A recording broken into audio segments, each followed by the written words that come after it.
Moderator dulu, Kak, biar terarah. Oke. Selamat malam. Selamat malam. Belum terekor, Kak. Ya. Sudah. Ada Tetap tampilannya ya. yang menghalangi. Kita bisa mas. PDF. PPT.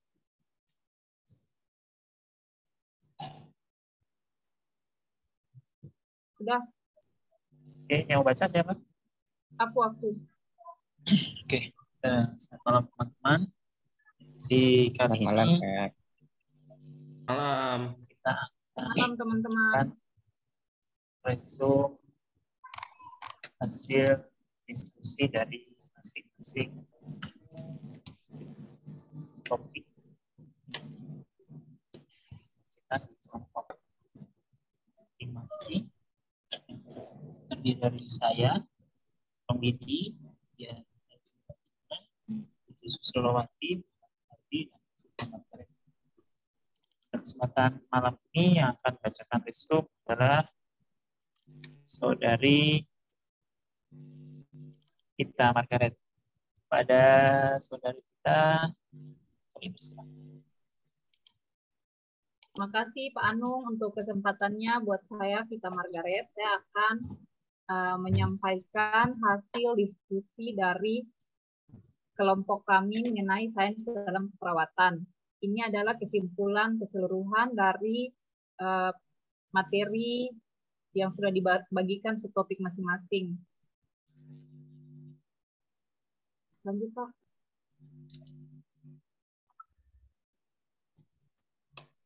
Jadi sains keperawatan merupakan ilmu yang terus berkembang sesuai dengan perkembangan respons manusia terhadap lingkungannya. Perkembangan sains keperawatan sendiri didasari oleh falsafah dan paradigma keperawatan sebagai kerangka ilmu untuk meningkatkan pelayanan keperawatan secara holistik.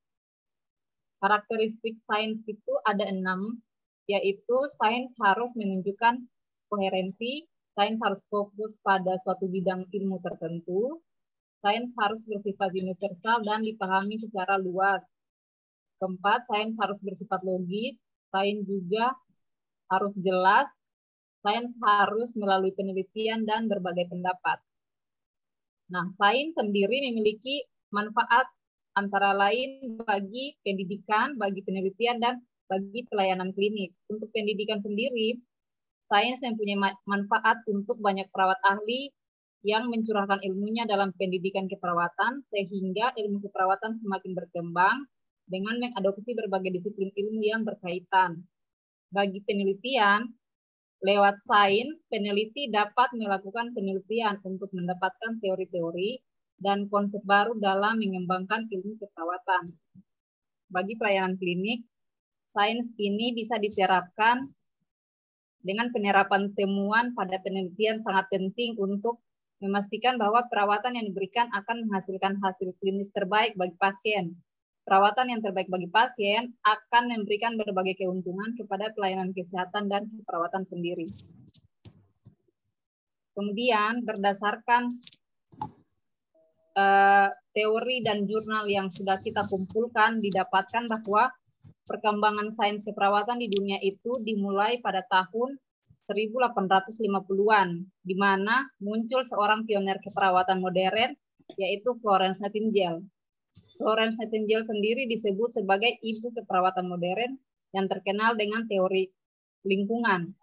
Selain itu pula muncul tokoh-tokoh keperawatan seperti Hildegard Peplau sebagai ibu keperawatan jiwa, berkembang tahun 1952 dengan interpersonal relation in nursing. Kemudian tahun 1952 muncul lagi tokoh keperawatan yaitu Virginia Henderson dengan Textbook of the Principle and Practice of Nursing, meliputi 14 kebutuhan dasar manusia menurut Virginia Henderson ini. Kemudian ada lagi tokoh-tokoh keperawatan lainnya. Sedangkan di Indonesia, perkembangan sains keperawatan itu dimulai sejak zaman kolonialisme, pasca kemerdekaan dan setelah adanya undang-undang keperawatan. Di Indonesia pada zaman penjajahan Inggris yaitu tahun 1977 dibangun sebuah rumah sakit binen pertama kali yang didirikan di Jakarta oleh Sir Thomas Stamford Bingley Raffles. Selain itu, Belanda juga membangun beberapa rumah sakit Jakarta seperti RSUP Cipto Mangunkusumo di Salemba. Awalnya, perawat bekerja dengan didasari oleh keterampilan dalam melakukan praktik keperawatan. Kemudian dengan perkembangan zaman, keperawatan menjadi suatu profesi yang didasari oleh ilmu, teori, keterampilan, dan disahkan oleh Undang-Undang Keperawatan. Sains di Indonesia juga mulai berkembang itu tahun 1997, di mana Universitas Indonesia mendirikan Jurnal Ilmiah Keperawatan yang disebut Jurnal Keperawatan Indonesia dalam berkontribusi mengembangkan sains keperawatan dari teori-teori yang telah diteliti oleh peneliti yang kemudian dipublikasikan untuk seluruh Indonesia ataupun perawat di dunia dalam mengakses jurnal yang dibangun oleh UI ini. Dalam perkembangan sains keperawatan baik di dunia maupun di Indonesia, terdapat beberapa hal yang mendukung ataupun yang menghambat. Adapun yang mendukung sains keperawatan adalah sebagai berikut. Adanya riset keperawatan yang hasilnya atau evidence-based practice nursing digunakan dalam bidang pelayanan atau praktik keperawatan. Kemudian di dunia, adanya pusat nasional atau institut pelayanan keperawatan. Muncul juga kesehatan presisi. Kemudian munculnya rencana strategi nasional Institute of Health yang memberikan pandangan luas. Kemudian pengembangan jejaring dengan rekan-rekan nurse dari seluruh negeri. Bertambahnya pengalaman pada tenaga profesional keperawatan dan berkembangnya ilmu pengetahuan. Yang terakhir, yang mendukung perkembangan sains itu berkembangnya standar kompetensi dalam pendidikan. Sedangkan yang menghambat perkembangan sains keperawatan yaitu ada 4. Adanya kebutuhan yang mendesak atau masih banyaknya pekerjaan yang harus diselesaikan. Kemudian adanya pandemi COVID-19 yang menjadi masalah kesehatan saat ini. Kemudian adanya tantangan oleh iklim politik saat ini seperti di benua Afrika. Dan yang terakhir diperlukan dukungan dari semua orang. Nah, pendidikan menjadi wadah menghasilkan praktisi keperawatan yang profesional. Kualitas lulusan akan berpengaruh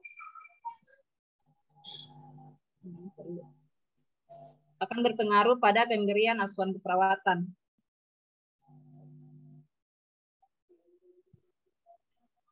Riset sendiri didasari oleh sains keperawatan. Hasil riset ini yang akan menghasilkan teori baru.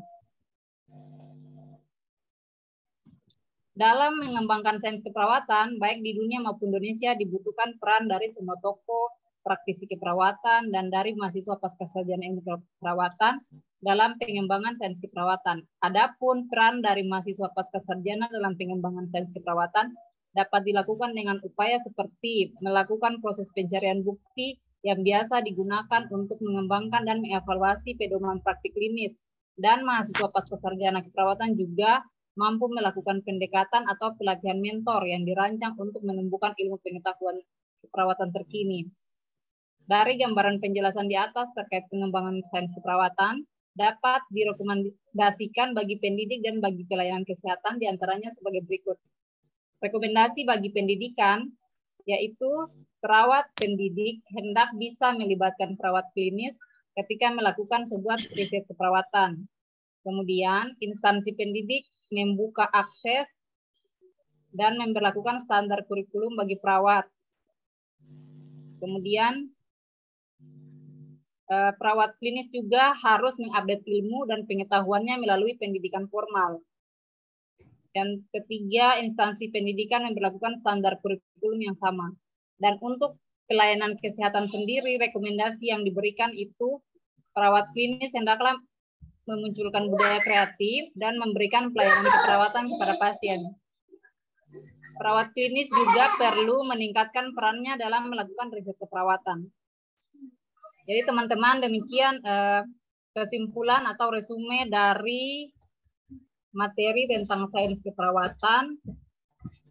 Saya kembalikan kepada saudara moderator, kepada Pak Anung. Terima kasih. Terima kasih kepada Saudari Vita atas paparannya. Demikian teman-teman, hasil resum dari tugas kita yang sudah dibagi berdasarkan topik-topik yang ada. Selanjutnya mungkin perlu dipikirkan kembali untuk pertanyaan-pertanyaan yang mungkin muncul dari topik yang kita bahas kali ini untuk kelompok lain. Yang untuk pertemuan pekan depan ya kalau nggak salah kita akan membahas pertanyaan-pertanyaan dari masing-masing kelompok lain. Mungkin itu ya. Mungkin sudah cukup ya pertemuan kita kali ini. Sudah ya? Pak, jadi kita tinggal share materi ini ke kelompok lain, jadi mereka bisa mempersiapkan pertanyaan gitu ya, kata profesornya. Tuh, jadi kan PPT-nya yang kita sudah kompilasi itu di submit di MAS. Ya. Ya, terus sama dengan hasil video diskusi kita ini. Ya. Ya. Nanti PPT-nya yang sudah dikumpulkan itu akan saya submit bersama dengan rekaman diskusi kita kali ini. Kemudian kita pikirkan pertanyaan-pertanyaan. Kan mintanya masing-masing kelompok 5. Jadi kelompok kita paling tidak ada 5 pertanyaan. Kita siapkan saja nanti kita diskusikan. Mungkin ada teman-teman yang punya ide nanti di grup WA mungkin bisa nanti saling memberikan pertanyaan. Jadi pertanyaan ini apakah nanti akan di-share di grup besar supaya mereka juga mempersiapkan jawabannya. Ya nanti teknisnya seperti apa nanti bisa. Yang penting dari kelompok kita mempersiapkan pertanyaan itu. Oke, saya kira cukup pertemuan malam ini. Terima kasih atas kerjasamanya dan perhatiannya. Selamat malam. Malam, terima kasih. Malam, teman-teman. Terima kasih teman-teman semuanya. teman-teman. Boleh kita dokumentasi ya? Oh iya, belum saya itu ada Kapira tuh. Ayo Kak, kita aja. Jangan.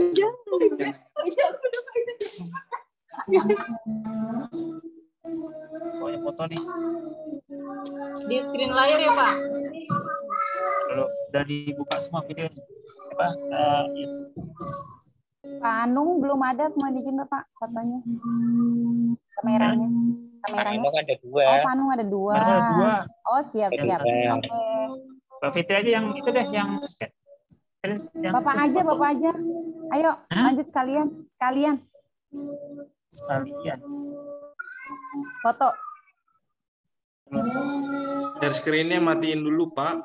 Makanya itu matiin. Lagi matiin. Beda nih. Tinggal close, Pak. Close aja, di close. Di atas tuh yang hijau-hijau, stop share screen. Iya itu. Atas tengah, Pak. Iya, lagi. Ada panah. Biasanya ada tanda. Nah, ini dia. Oh, susah banget. Susah banget tadi. Sudah siap ya?